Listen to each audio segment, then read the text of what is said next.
we're eager to hear more about the franchising model and to get your perspective on some features of that may or may not be in the model. He says, looking at the 4 areas covered by your program, the setting and more, it seems that your clients probably need more financial services than just credit. Is this true, and have you faced that demand specifically from your clients, and are you taking any specific actions in this regard to expand the menu of financial services, like banking services, to them?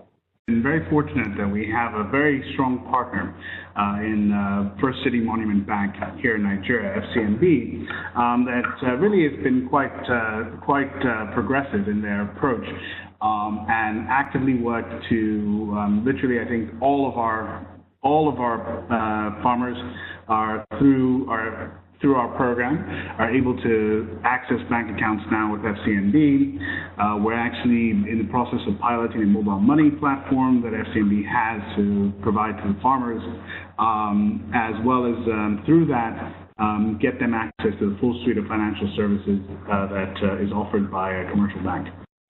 A couple individuals have asked if you could speak about how the groups are organized. How do you handle the challenges of, when they're faced with an unfavorable offer by the market, how those farmers are selected and who in the group is doing the critical job? You mentioned some identification of a leader, but I think the audience would like to hear a bit more about that. And just related to that, myself, when you were speaking about it, I said, wow, how do they keep these farmers so cohesive? And if you could speak about, because there's many cases out there where farmer groups and in the development community, we've tried very hard to keep them cohesive and link them to buyers and markets, but it often falls apart. How do you ensure that cohesiveness? Well, I think what we've realized is for a farmer organization to be successful, it really needs, first and foremost, the members need to see value for being part of an organization. And for that organization to be successful and for members to see value, really they need three critical things. The first is strong leadership. If you go back, I'm particularly a huge fan of history. If you go back and study, and we've had the opportunity to go back and meet with several of the large farmer organizations that started back in 1910, 1915, so on and so forth, in the U.S., and really trace what are those key characteristics that enabled them to be successful and grow and become really today leading farmer organizations. There's three characteristics. The first is a strong leader, an individual that is a farmer leading fellow farmers that can provide that cohesive leadership. The second is access to professional management that can provide efficiently and effectively all the necessary services to the membership that enable them to be successful. And then the third is really around enabling them access to investment to scale their business. No smallholder farmer wants to stay at 0.3 hectares. If they have the opportunity, they want to be able to leverage their profits and lease more land and grow and become more and more prosperous. But however, they need to be able to access the requisite investment to scale that. So the nature of the agricultural franchise model is such that we focus on identifying those leaders, those individuals that have the skill sets that we believe will make them great leaders of the grassroots level farmer organization, and to them bringing those two missing pieces. That is the professional management that can deliver services efficiently and effectively, coupled with the requisite investment to enable their organization and their members to scale. So it all begins with that leader. And we've looked at this very, very critically. Over the last 3 years, we've actually developed a psychometric test that looks at a wide array of characteristics and of individuals. And we've deployed this test actually quite extensively. Last year alone, I think we've had about 9,000 smallholder farmers take the test. And through that, we've been able to refine our selection process and identify individuals that we believe would be those great leaders. And then once we do that, I think with support of several of our partners, we've been able to develop a training platform we call our Farm University. That really is a very intensive training platform that we provide to these leaders that gives them not only the skills to select the appropriate people in their group, but also the requisite skills to manage and lead and provide that support to their members to enable them to have that level of cohesion. How are you providing the inputs out to all these farmers? Can you explain the operational structure? How are you covering your cost in your with an 18% APR as your interest rate? Speak about your operational structure, how you deliver those inputs, how you're covering all your cost of your operations. I think I think we all know that reaching this target population can be very expensive and often prohibitively expensive. That often you find models that can scale to a certain level, but because they rely on a subsidy, they are unable to scale beyond that. So as we look to develop this model and address this challenge, we recognized that we had to create a model that was sustainable and highly scalable, because the problem we're trying to address is very large. As I mentioned, we have 80 million youth coming out into the workforce in the next 20 years. And as an organization, we've targeted that we will create, that through businesses like Babban Gona and others, will create somewhere around 10 million jobs by 2030. So scale and sustainability was at the core of what we wanted to design. So if you look at models that reach the BOP, typically they have two key characteristics.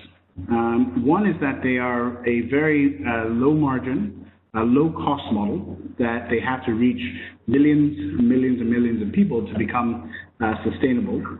The second is that it's a higher cost, typically higher margin product or service, and then they can sustain on a relatively small number of people.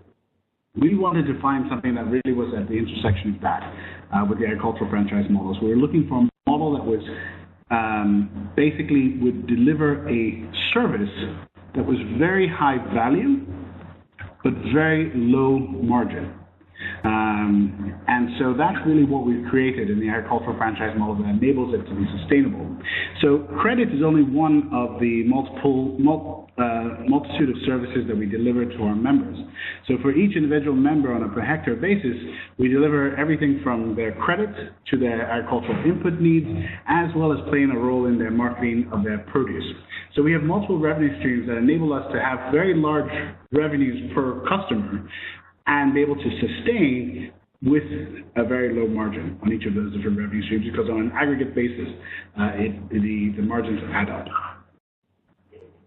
So that's an inherent part of the design of the agricultural franchise model.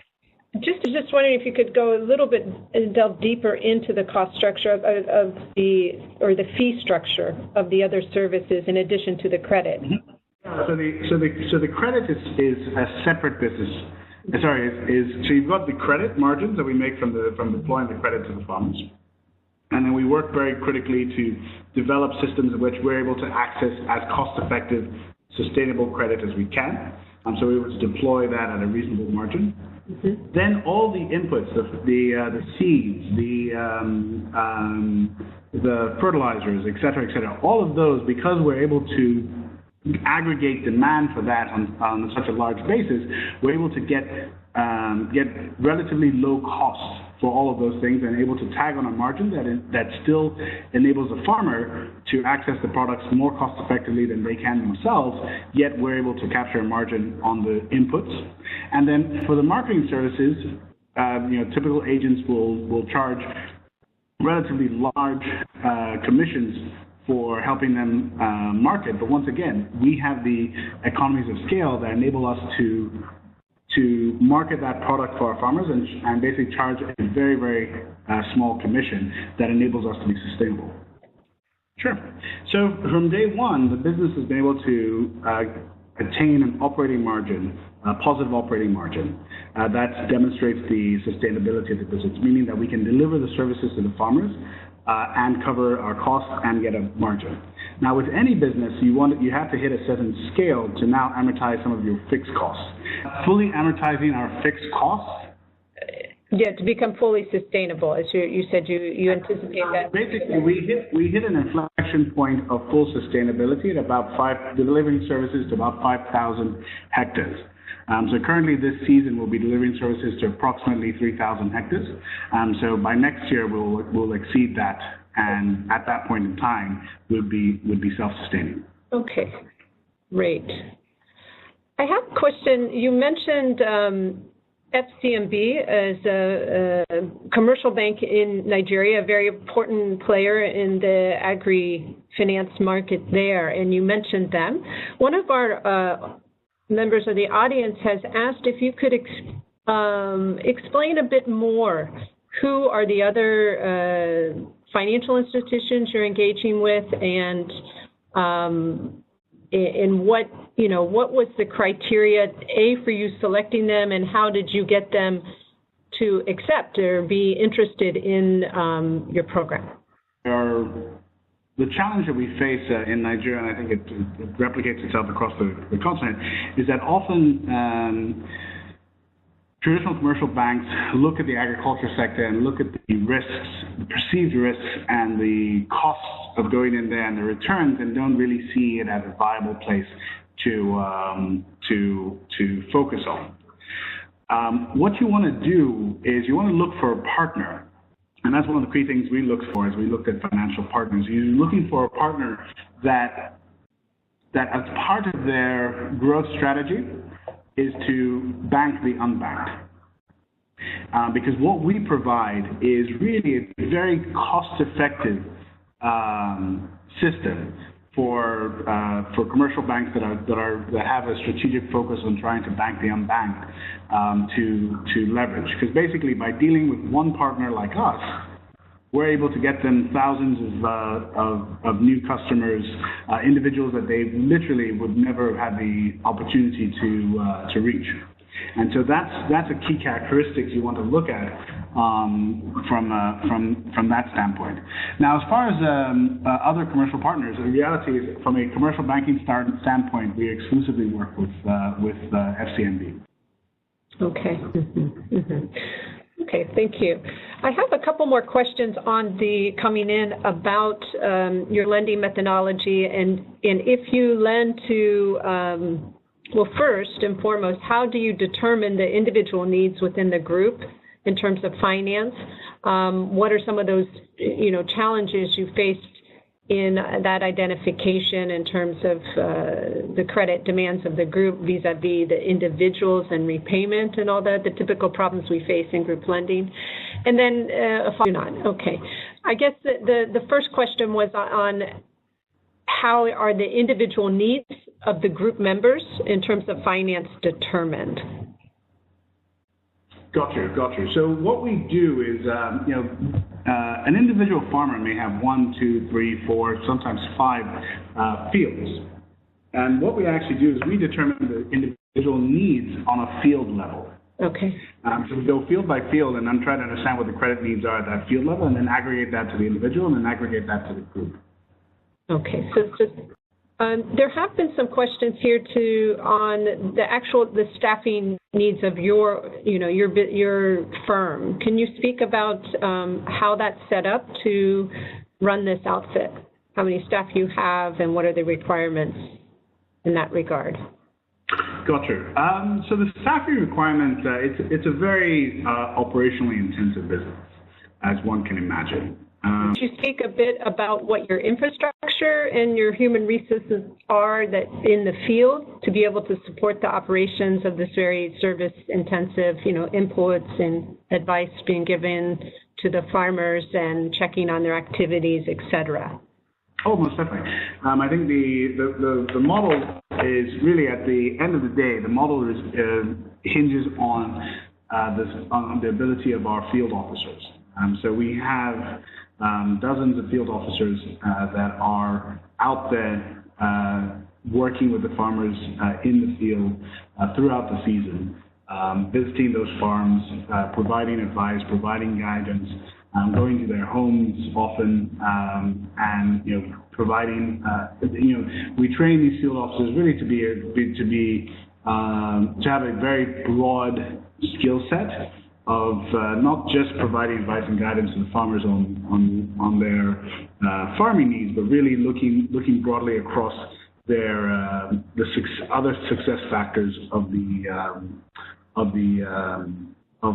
franchise. Mm-hmm. And what could you give the audience a characterization of the typical profile of that field officer, and approximately how many of them do you have on your staff? So the profile actually varies also quite significantly. We look for more characteristics of an individual versus particular qualifications, so on and so forth. Because we've had individuals that basically are have barely a secondary school education to individuals that actually have bachelor degrees play a role there. Key success factors are obviously around their ability to communicate effectively to the farmers. Really, at the end of the day, that's one of the key characteristics that we look at. Right now, on our we basically all in all today have field officers about 68 at last count. Mm-hmm. So once the credit is once the franchise is approved within certain limits, the credit to all the different members is granted. So the field officer is more just checking that all the basic criteria are met. Question myself, when you call it a franchising model, it conjures up ownership in that. Do these franchisees own? What is the ownership structure? Well, the reality is, if you think of it as what is the business? What is the business of a Babban Gona Trust Group? Effectively, what it is it's these farmers it's a group of individuals coming together and effectively creating a joint venture that says, for this planting season, we are all going to pull these resources together. Mm-hmm. and manage it in a certain way, and so on, and share the profits in a certain way. So what the owner is basically the leader of that trust group, who has the ownership over deciding who they want to be part of this joint venture. Mm-hmm. Mm-hmm. Okay.